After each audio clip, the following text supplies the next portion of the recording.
Assalamualaikum warahmatullahi wabarakatuh.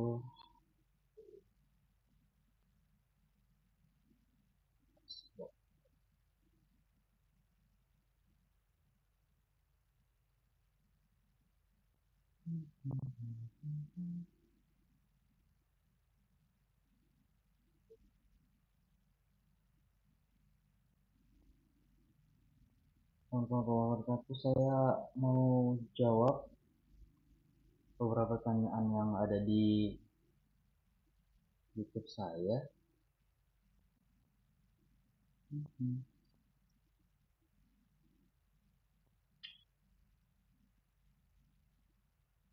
Oh, responsif kenapa ya?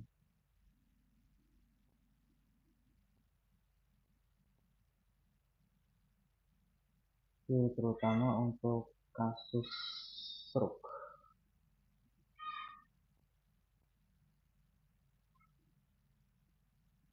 Oke, jadi di sini ada yang nanya nih, apa mungkin kita yang sudah telat penanganan bisa pulih total dari stroke, Bang? Oke, jadi kalau teman-teman ketahui bahwasannya ada golden period penanganan. Jadi waktu terbaik penanganan awal pada stroke. Halo, yang Ben, saya lagi jawab pertanyaan-pertanyaan yang masuk ke dalam komentar YouTube saya. Yang pertama tentang stroke. Jadi apa mungkin kalau kita telat penanganan bisa pulih total dari stroke, Bang? Jadi ada golden period di mana saat serangan pertama itu 4 jam pertama itu adalah golden periodnya. Jadi kalau bisa dalam 4 jam pertama sesudah serangan sudah sampai ke rumah sakit untuk penanganan.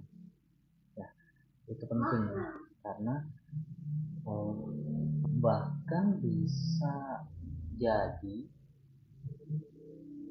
keluhannya misalnya pada kelumpuhan atau kelemahan itu tidak terjadi jika ditangani dengan benar atau malah perbaikannya jauh lebih cepat ya. Dan itu saya mengalami sendiri menemukan, jadi biasanya kita dipanggil ke rumah terus saya cek wah ini serangan stroke lalu kita bawa ke rumah sakit dan hasilnya jauh lebih cepat. Bahkan pernah juga ini cerita menarik ya, mungkin yang bersangkutan bisa nonton kali.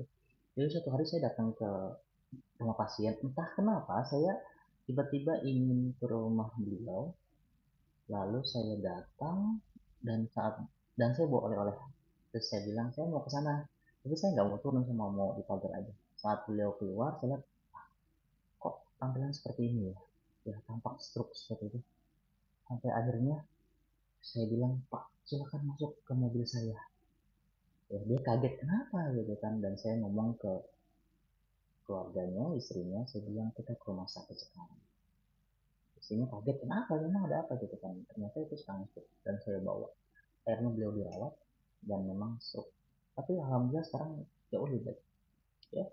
Dan beberapa juga ada ya, rata-rata sih tetangga ya, tetangga penanganan awal itu penting banget untuk untuk menghindari kondisi perburukan uh, dan juga kecepatan pemulihan. Lalu bagaimana kalau di sini kita katakan kalau telat penanganan bisa pulih total dari stroke, Bang, gitu. Iya, itu kan idealnya kita dalam 4 jam pertama sudah dibawa ya. Tapi sebenarnya yang tidak, apakah tidak bisa pulih?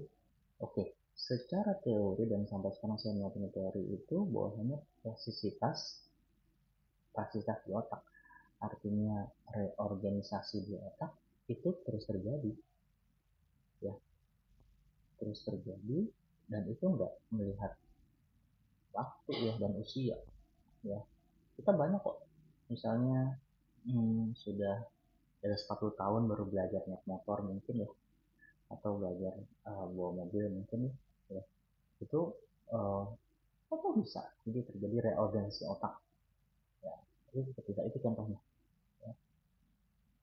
Suaranya kurang jelas ya, mohon maaf. uh, Mudah-mudahan bisa nanti saya edit kali ya. Kalau yang di sini jelas nggak ya, boleh kasih feedback, jelas nggak suara saya di sini? Oke, yang di sini saya lebih kencengin kali ya.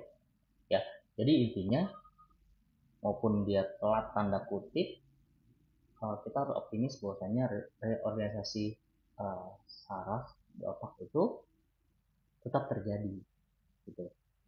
Kenapa ini penting untuk diketahui dan dipahami? Karena kalau misalnya stuck di pikiran bahwasanya saya ini telat penanganannya, saya telat penanganannya gitu kan. Jadi saya nggak akan ada perbaikan. Nah, udah selesai, no hope. Harapannya juga akan turun banget, ya nggak? Oke, kita nggak usah mengcompare misalnya, oh dia mah enak, perbaikannya cepat, cepat dibawa ke rumah sakit, cepat ada yang menolong gitu kan. Itu buat apa gitu kan? Karena yang merasakan kan bapak ibu semua gitu kan. Jadi fokus pada perbaikan diri sendiri aja, fokus pada perbaikan diri sendiri. Oke.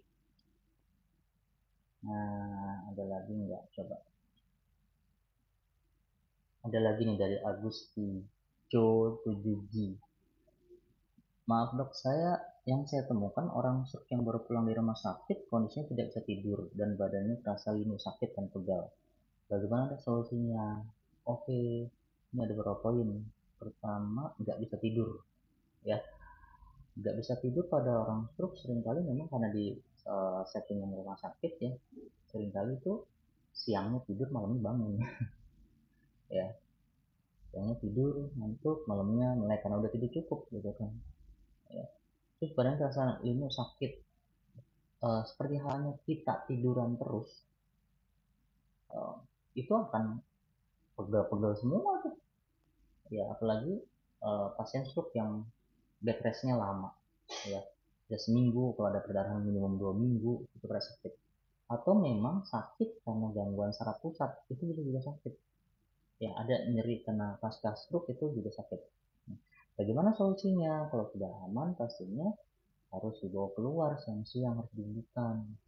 Asalnya aman ya, misalnya ada perdarahan dan sebagainya, hati-hati ya.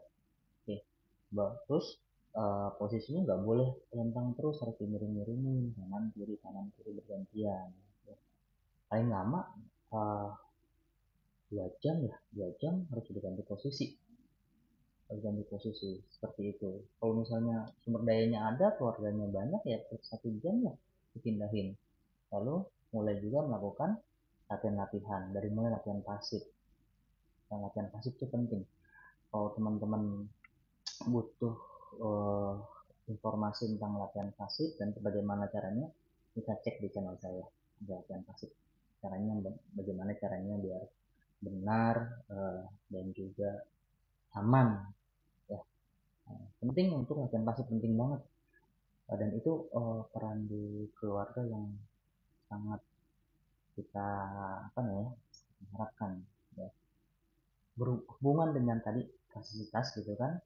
Nah, jika terjadi uh, apa namanya kontraktur, kekakuan pada sendi dan otot itu, maka walaupun dilatih tapi sendi sudah susah bergerak, akhirnya kesannya tidak ada pemulihan seperti itu ya. Jadi penting untuk keluarga memasukkan dan melakukan untuk latihan pasif ya. Apalagi kalau misalnya kurang dilatih, maka timbulnya apa, nyeri ya, nyeri udah nggak mau latihan ya. Apalagi kalau stroker-stroker yang masih muda nih, ayo semangat gitu kan. Beberapa yang udah umur kadang-kadang sudah udah deh gini aja ya. Itu ya, saya lanjut untuk yang di YouTube. Boleh kalau mau tanya tulis aja, untuk yang di Twitter juga boleh.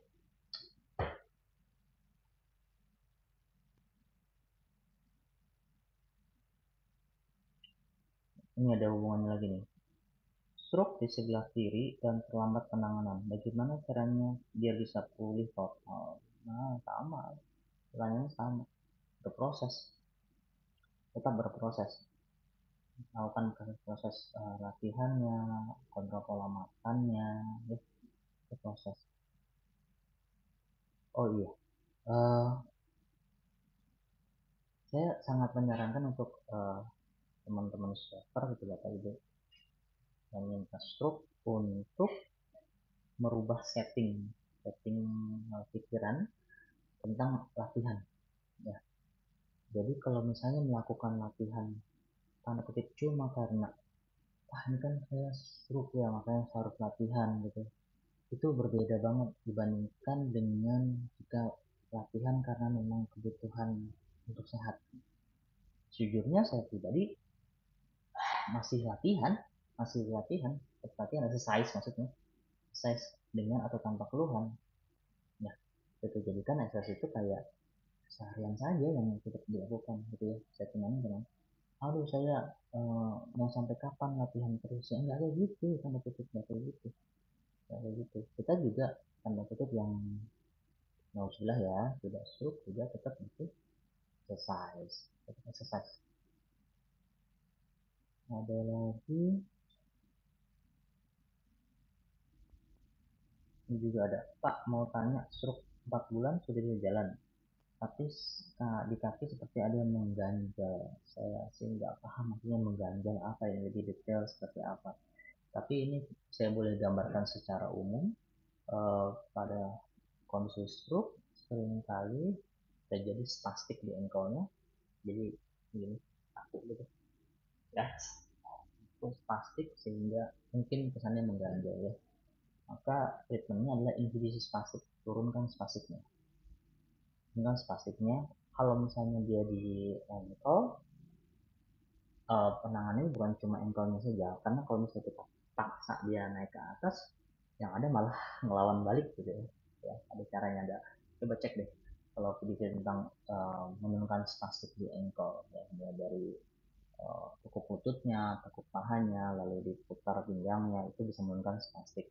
Lalu boleh juga diaproksimasi ya, kalau teman-teman stroker yang sering nonton saya tahu ya, aproksimasi untuk tekan engkelnya, ya itu juga bisa menurunkan spastik pada engkel seperti itu. Hmm,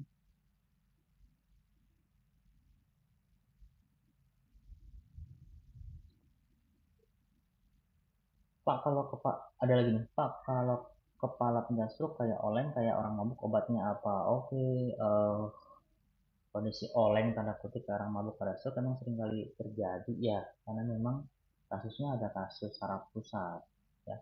Tapi secara kompetensi dan juga kewenangan, saya tidak berwenang untuk memberikan obat ya, saya tidak berwenang memberikan obat. Adapun misalnya dia olehnya karena apa nih, coba cek tensinya gimana, lehernya gimana. Kalau kondisinya memang sering tiduran terus lintang saat tegak, dia akan kayak oleng juga ya, karena di telinga ini ada sensor untuk posisi, namanya kanal semisirkular ya. Kalau posisinya statis seperti itu atau miring terus ke kanan atau ke kiri, ya kesannya oleng, dicek dulu ya. Tapi untuk obat bukan kompetensi saya untuk memberikan obat ya.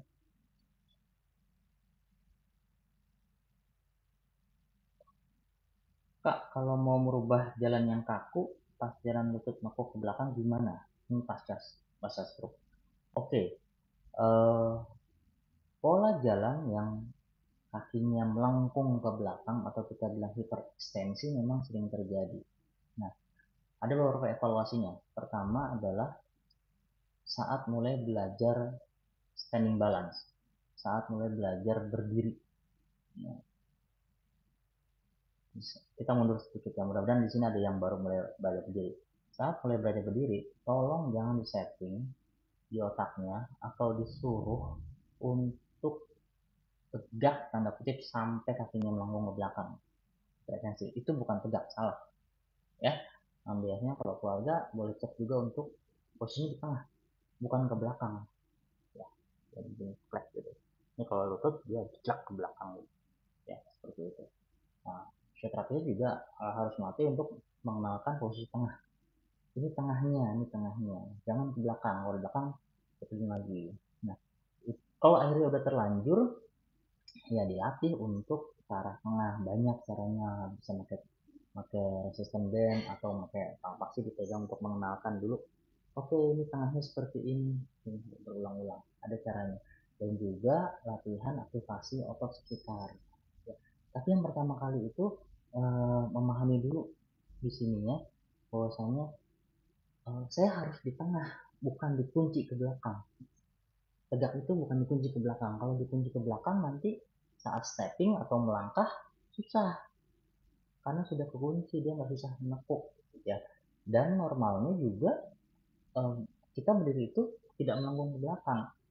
Oke, Bapak Ibu penyintas stroke, saya mau kasih tahu juga kondisi hiperekstensi itu melengkung ke belakang itu ternyata bukan cuma pada orang stroke, pada yang tidak stroke juga sering terjadi ya. Itu pada saya sering banyak banget cek entah laki-laki perempuan saat berdiri dia malah melengkung ke belakang dan itu dianggap nekuk. Nah, kondisi melengkung ke belakang itu tidak mengaktifasi otot loh, otot pahanya itu nggak kerja loh, malahan jadi mengecil otot pahanya. Dan enggak, bukan cuma stroker ya, orang yang tidak stroke juga sering kayak gitu melengkung ke belakang ya, nggak tegak ya. Akhirnya ototnya tidak aktif uh, menahan lututnya di tengah ya.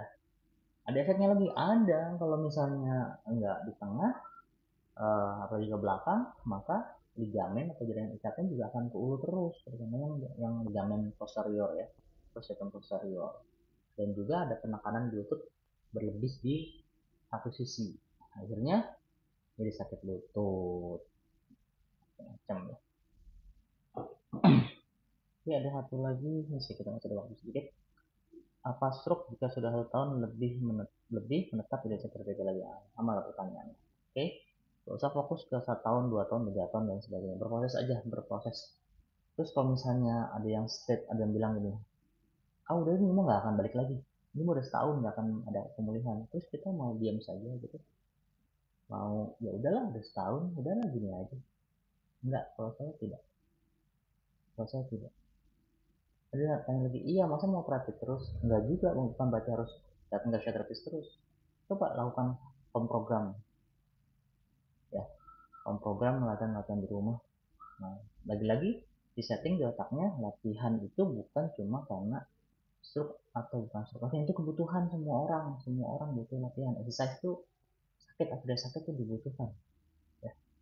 Jadi saya sarankan uh, hal negatif misalnya, udahlah ini udah setahun lah nggak akan baik lagi lah, buat apa gitu kan, buat apa ditanamkan di situ di hal negatif kalau menurut saya.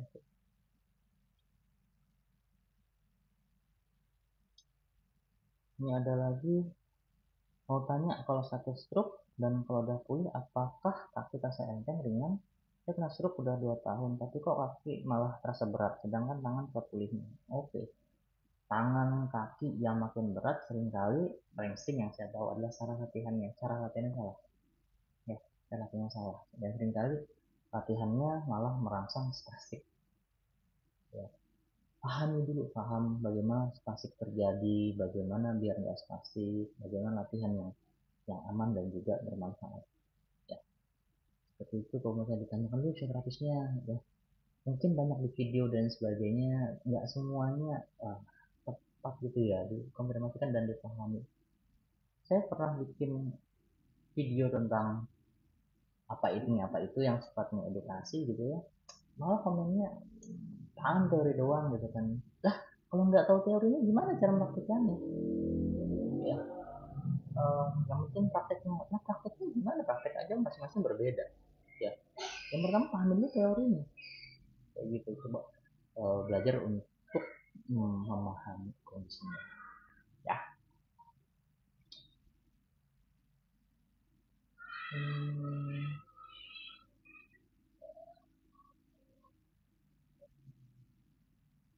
oke.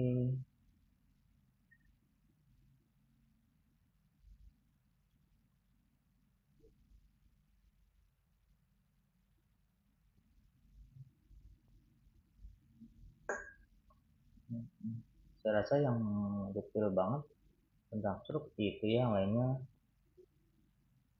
banyak apa namanya sama ya. Terminal spastik di kaki sudah ada lah, tinggal dicek ya, tinggal dicek aja spastik di kaki. Kekakuan pada siku dan pegangan tangan juga sudah ada. Terus spastik untuk menginhibisi spastik ini juga sudah ada. Apa orang sebagian itu permanen dan sebagian sembuh total walaupun sudah terkena stroke bukan TIA? Oh, iya. Maksudnya kenapa ada yang sebagian, ada yang permanen, ada yang sembuh total. Iya, tergantung satu luas area kerusakan ya, kecepatan penanganan, intervensi sesudahnya. Itu, sekitar itu aja. Ya, lagi-lagi kalau misalnya sudah terjadi kerusakan kerusakan yang lebat dan alhamdulillah bisa selamat, lalu telat penanganan, ya nggak usah dikulik-kulik ke situnya. Fokus ke satu lagi yang bisa dikontrol, yaitu latihan sesudah. Contoh yang paling sering terjadi, misalnya mau yang kenanya itu sebelah kiri, mau melangkah yang sebelah kanan. Saat menumpunya tidak full ke sebelah kiri, maka jalannya jadi abnormal. Atau yang lebih bikin abnormal juga, saat melangkah, saat numpu di sebelah kiri, tapi jeblok ke belakang, hiperekstensi, itu jadi nggak normal juga. Ya, atau misalnya urutannya saat melangkah ke depan, maka sebenarnya awalnya diawali dengan menumpu di tumit, ya, namanya heel strike. Tapi karena menumpunya langsung ke telapak, itu juga jadi nggak normal juga. Ya, jadi yang mana nih? Jadi urutannya harus uh, dipahami, dan kalau bisa memang urutan treatmentnya juga sesuai urutan treatment sesuai. Contoh gini, uh, pasiennya belum standing balan, berdirinya aja nggak seimbang, maksa mau jalan, satu tongkat bisa kok, iya bisa. Apalagi yang sebelahnya mungkin kan nggak lemah ya, akhirnya jalannya ngaco, normal gait, cuma bisa jalan doang tapi jalannya salah. Ya, coba urutan treatmentnya diperhatikan. Oke, saya lagi proses sitting balan, duduk tegak. Oke, sekarang saya mulai sit to stand, dari duduk ke berdiri. Urutannya gimana? Oke, sekarang saya mulai standing balan. Komponennya apa yang bisa standing balan? Oke, sekarang saya mulai uh, latihan weight bearing, latihan menumpu di kanan dan kiri bergantian. Oke, saya mulai stepping forward, melangkah ke depan, dan sebagainya. Itu ya.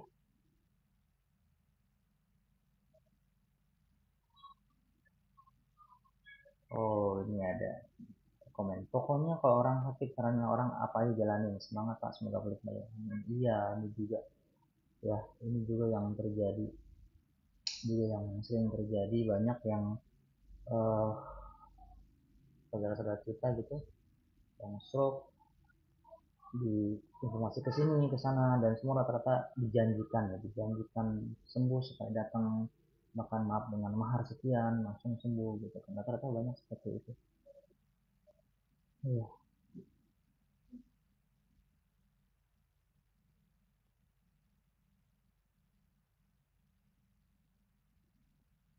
siap. Cukup, saya cukupkan buat yang di sini ya, yang di YouTube. Terima kasih komentarnya, mohon maaf kalau kurang jelas soalnya. Waalaikumsalam warahmatullahi wabarakatuh.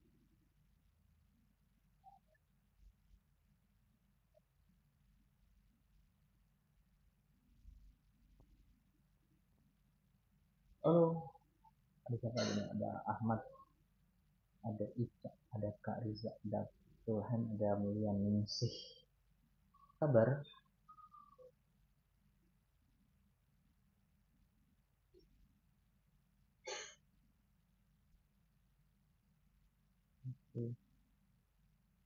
Mudah-mudahan kita terhindar dari stroke ya, karena banyak sekali yang stroke. Beda sekali dengan kasus yang lainnya, pemulihannya jauh lebih kompleks karena kena kesalahan pusat ya, dibandingkan kasus-kasus yang lainnya.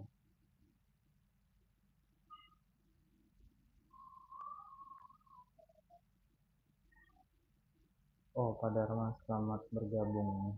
Pak Dharma, saya habis jawab tentang stroke. Pak Dharma mau share di sini, boleh?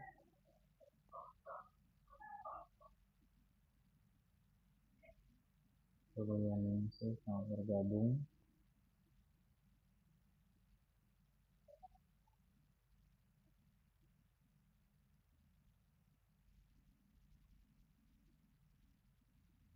Bu Fitri Firly, selamat bergabung, Pak.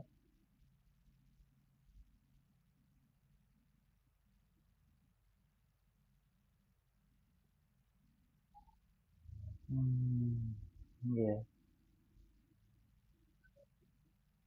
Ada yang mau share dengan saya? Boleh soccer atau non soccer juga boleh.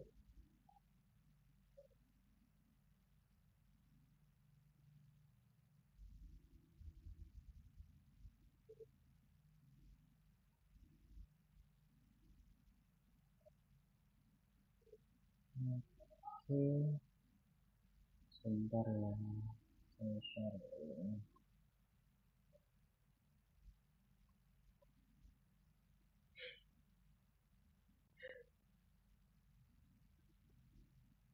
Enggak unik, Kak. Selamat Kak Mulyan sih. Selamat bergabung. Saya nunggu pasien dikit lagi, saya mau praktek nih. Lagi yang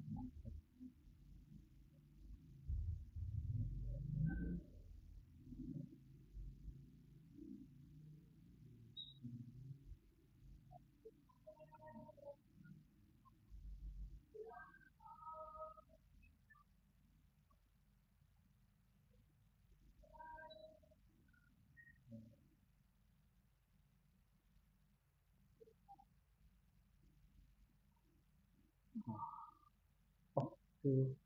Ada yang mau saran kita bahas apa dalam 10 menit terakhir? Oke, udah mau praktek ini.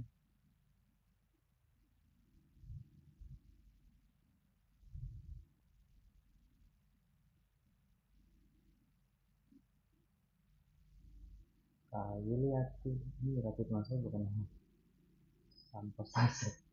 Selamat bergabung.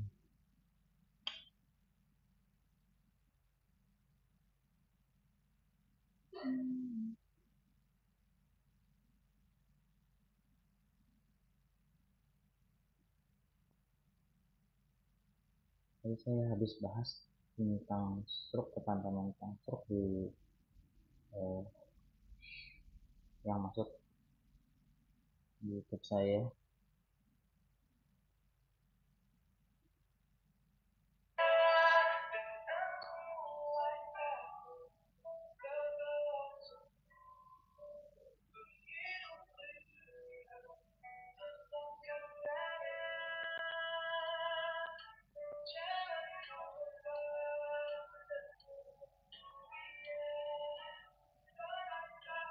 David atau salah.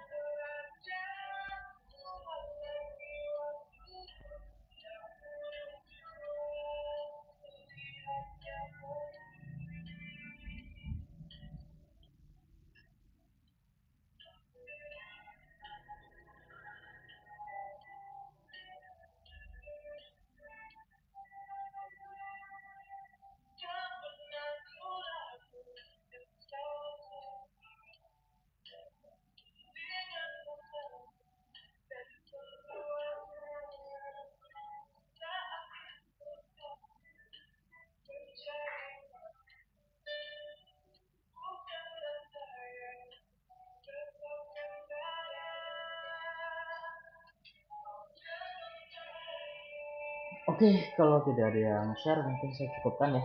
Untuk dulu, mudah kita share semua. Uh, Kalau ada yang mau share dalam bentuk video boleh share aja, kirim ke inbox saya mungkin ya. Terima kasih banyak. Assalamualaikum warahmatullahi wabarakatuh.